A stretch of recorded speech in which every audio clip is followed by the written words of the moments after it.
تو 17ویں صدی کے آخر میں ان کو خیال ہوا کہ ہم اتنے سکون سے بیٹھے ہوئے ہیں، اب تک دنیا میں کچھ الٹا پلٹا ہوا کیوں نہیں ہے؟ ان کو خیال ہوا یہودیوں کو۔ قرآن نے ان کے بارے میں کیا کہا؟ ضربت علیہم الذلہ، ہم نے ان پر ذلت کو دے مارا ہے۔ آپ کو پتا ہے کہ یہود کا لفظ اتنی بڑی گالی دنیا کے لیے بن گیا تھا۔ ایران میں بہت زیادہ یہودی ہیں، پتہ ہے آپ کو؟ اسرائیل کے بعد سب سے زیادہ یہودی ایران میں ہیں، لیکن انہوں نے اپنا نام ایران میں یہود نہیں رجسٹرڈ کروایا، کلیمی رجسٹرڈ کروایا ہوا ہے، موسیٰ کلیم اللہ کی نسبت سے۔ کیوں؟ ان کو پتا ہے کہ یہود کا لفظ دنیا میں کیا بن چکا ہے؟ گالی۔ شرم آئے گی کسی کو بتاتے ہوئے کہ میں یہودی ہوں، اس لیے ایران میں انہوں نے اپنے آپ کو رجسٹرڈ کس نام سے کروایا ہے؟ کلیمی کہتے ہیں ان کو۔ میں مانتا ہوں سارے یہودی ایسے نہیں ہوتے، میں نے پہلے وضاحت کر دی، ہمیں یہودیوں سے دشمنی نہیں ہے، کیونکہ قرآن جہاں یہودیوں کی برائی بیان کرتا ہے وہاں قرآن یہ بھی کہتا ہے لیسوا سواء، سارے ایک جیسے نہیں ہیں۔ قرآن اعتدال سے بات کرتا ہے، سارے ایک جیسے نہیں ہیں، لیکن جتنا شر اور فساد اس قوم میں ہے قرآن کہتا ہے کہ اتنا دنیا میں کسی اور قوم میں نہیں ہے۔ لَتَجِدَنَّ أَشَدَّ النَّاسِ عَدَاوَةً لِلَّذِينَ آمَنُوا الْيَهُودَ، اللہ کہتے ہیں تو مسلمانوں کا سب سے بڑا دشمن دنیا کی جتنی قومیں ہیں ان میں سب سے بڑا دشمن کس کو پاؤ گے؟ یہود کو پاؤ گے، اس کے بعد مشرکین کو پاؤ گے، اور اسلام کے سب سے زیادہ قریب تم کس کو پاؤ گے؟ نصارہ کو، عیسائیوں کو پاؤ گے۔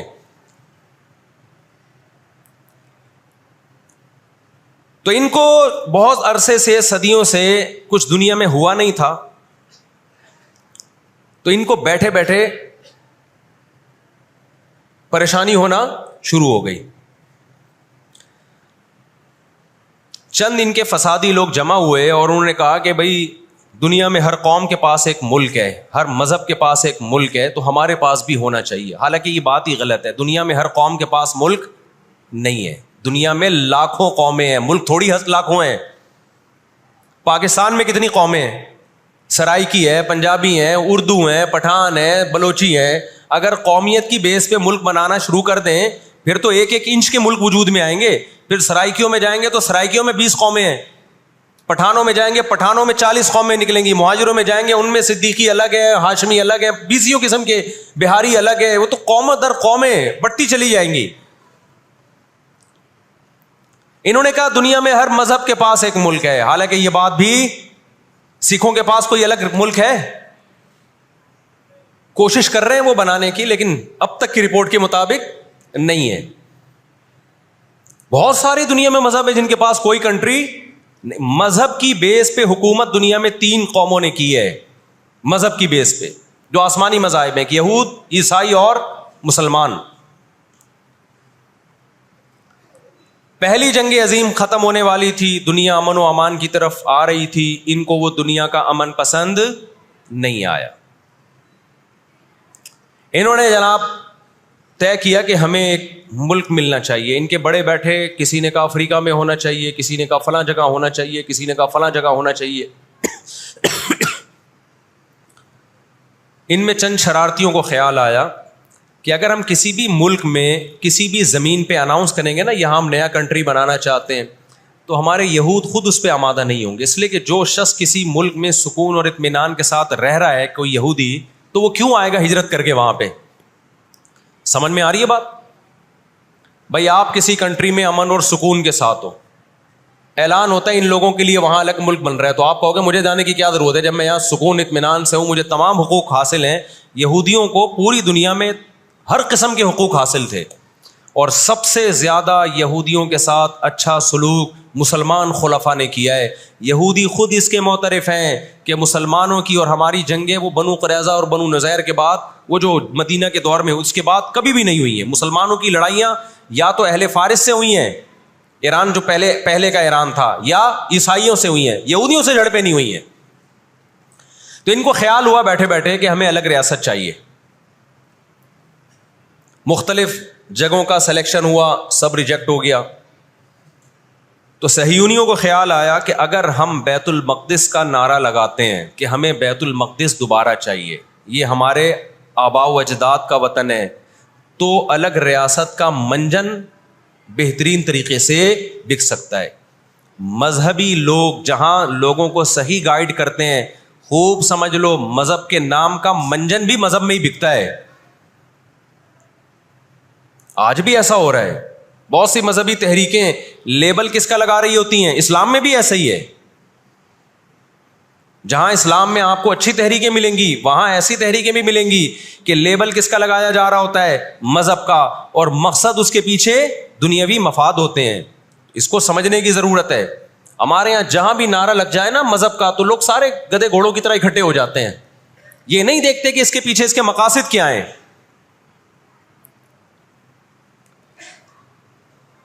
تو نعرہ یہ لگایا گیا، اللہ کرے میں جلدی سے مختصر ہسٹری سمیٹ دوں پھر آپ کے سامنے بات رکھوں.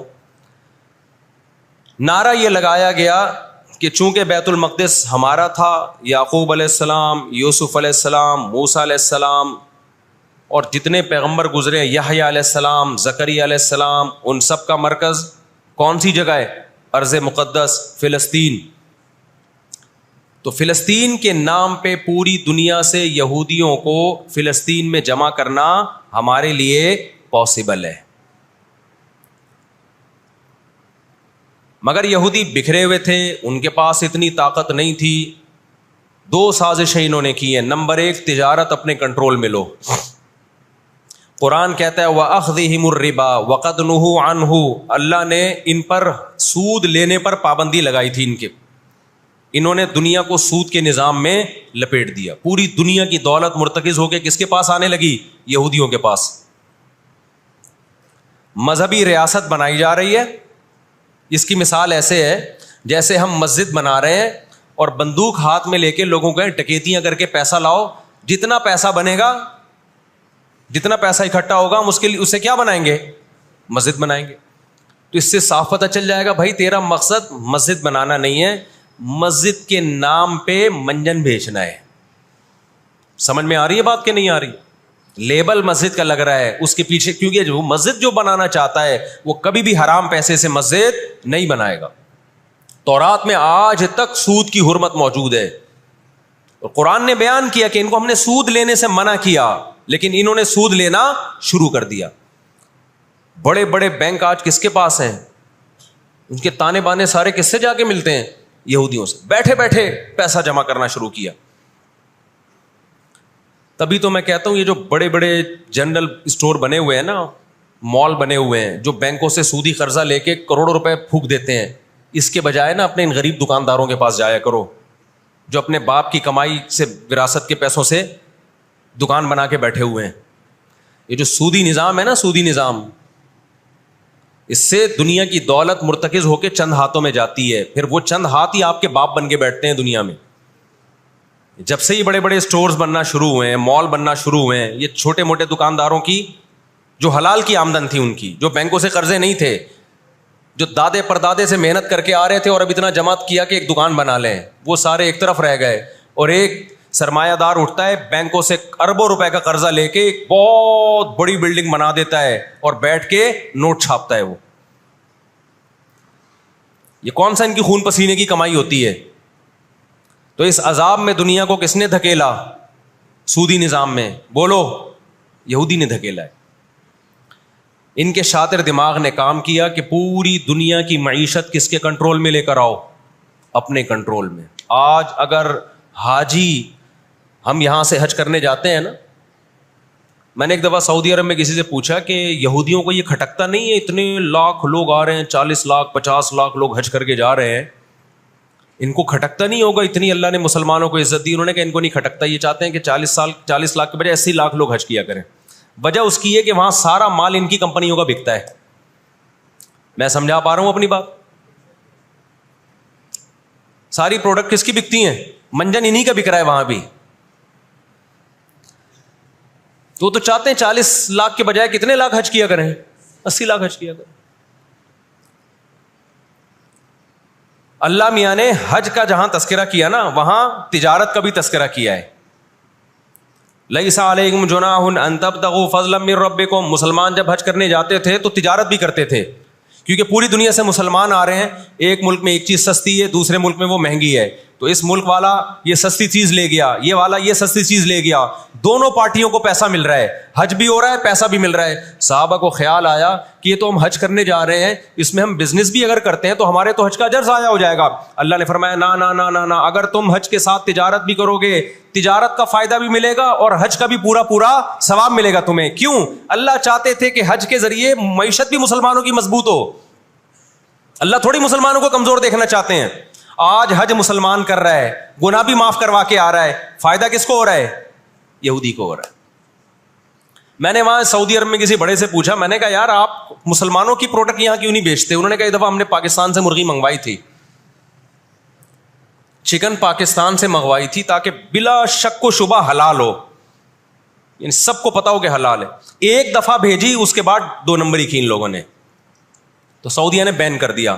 آپ کے جتنے مسالے ہیں نا, میں نام نہیں لے رہا کمپنیوں کے, ایک ایک کا نام لے کے بتاتا.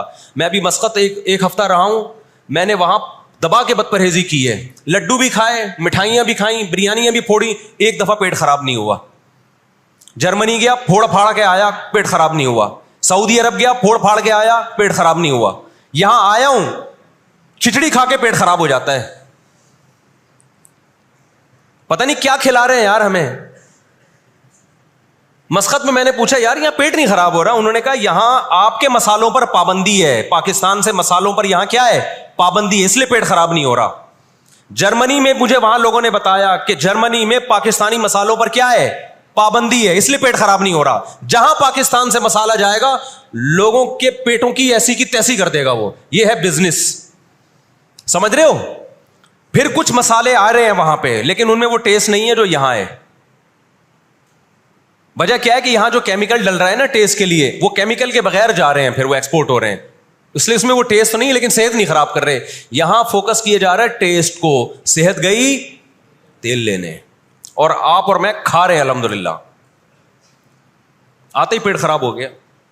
خیر, تو یہود نے کس کو, اب دیکھو یہود نے بڑی ایمانداری سے بزنس کیا کہ ہم ایسی پروڈکٹ مارکیٹ میں بیچیں گے جو 1 نمبر ہوگی, اور بہت ساری سازشیں بھی کی, ایسی سازشیں ہوئی ہیں. انہوں نے دیکھا کہ جو مسلمان کمپنی بہت زیادہ آگے بڑھ رہی ہے نا, آپ کو یاد ہے پولکا کمپنی, ایک پولکا کے ہم آئس کریم میں کھایا کرتے تھے بچپن میں, عیدی ملتی تھی. ایسی بڑی بڑی کمپنیوں کو جب دیکھا نا ترقی کر رہی ہیں, منہ مانگی قیمت دے کے خرید کے بند کر دیا کہ ایک دفعہ انویسٹ کر دو, اچھا خاصا لگا دو پیسہ, لیکن ان کو آگے نہیں بڑھنے دو. اس کا نتیجہ یہ نکلا کہ دنیا غلام بنتی چلی گئی. اکنامکلی کس کی غلام بن گئی؟ آج امریکہ اسرائیل کو غلط کہہ کے بھی کس کا ساتھ دیتا ہے؟ مجھے یاد ہے چند سال پہلے امریکی صدر نے بیان دیا تھا اسرائیل نے یہ غلط کیا ہے, یونائٹڈ نیشن کے لا کی پابندی نہیں کی ہے, لیکن ہم پھر بھی کس کے ساتھ ہیں؟ پورے الفاظ بتا رہا ہوں میں, پھر بھی ہم کس کے ساتھ ہیں؟ مانتے ہوئے. اس کو پتا ہے, وہ اس کی مثال وہ 50-50 میں ایک آیا کرتا تھا نا, 50-50 میں ایک کلپ وائرل ہوا ہے کہ کمنٹری ہو رہی ہے کہ سلیم اللہ بہت اچھا کھیل رہا ہے اور کلیم اللہ تو کھیل ہی نہیں رہا. اب لوگ جو کمنٹری کرنے والا ہے اس سے کہہ رہے ہیں ابے یا تو کھیل ہی نہیں رہا, وہ جو تماشائی تھے وہ چھوڑ کے جانے لگے, تو غلط کمنٹری کر رہا ہے. اس نے کہا تم جہنم میں چلے جاؤ لیکن کھیل یہی صحیح رہا ہے, بھلے تم جاؤ. وہ انہوں نے کہا ہم گھر جا رہے ہیں, انہوں نے کہا تم گھر نہیں, تم جہنم میں جاؤ, لیکن یہی سلیم اللہ بہترین کھیل رہا ہے. پھر دکھایا کہ پیچھے بندوق رکھی ہوئی ہے کسی نے. تو اس وقت امریکہ کو گچی سے کس نے پکڑا ہوا ہے؟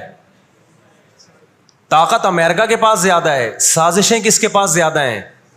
اسرائیل کے پاس ہے. معیشت پہ ایسا قبضہ کیا ہوا ہے, گچی سے پکڑا ہوا ہے کہ ہلنا نہیں.